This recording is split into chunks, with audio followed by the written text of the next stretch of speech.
vertikal. Bununla hazır fokusimizni bununla koyuymiz. Keyinçe yani asta kelishishga boshlagan vaqtimizda har tarafdan yordam olgandan keyin demak hammamiz obdan funksiyaga tushamiz yani. Mening yani demoqchi bo'lgan javob berabim shu. Undan keyin Xizrbek abining javobini bersin so'zlarga. Undan keyin biz mani vaqtimiz o'shab qoldi. Kardeşimizden bu sorusu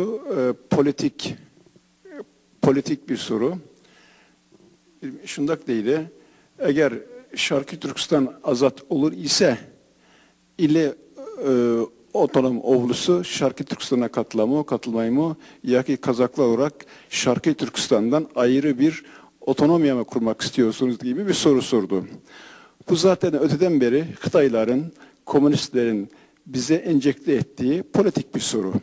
Hiçbir zaman Kazaklar ve Uygurlar tarihinde bir ayrımcılık, bölücülük olmamıştır. Biz Şarkı Türkistan'ı kurtardığımız zaman Şarkı Türkistan'ın hiçbir çakıl taşını hiç kimseye vermeyiz. Uygur olarak, Kazak olarak, Kırgız olarak bu toprağı koruyacağız.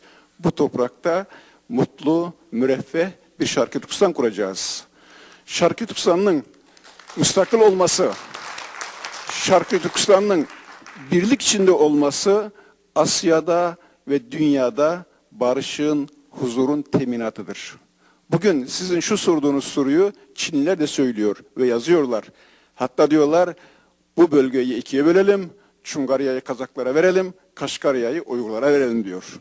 Bu sizin bu söylediğiniz soru tamamen bizim milli meselemize çomak soğuklıktan başka bir şey değildir. Şimdi diyalogdan bahsediyor Çinliler. Eğer Çinliler diyalog diyorlar.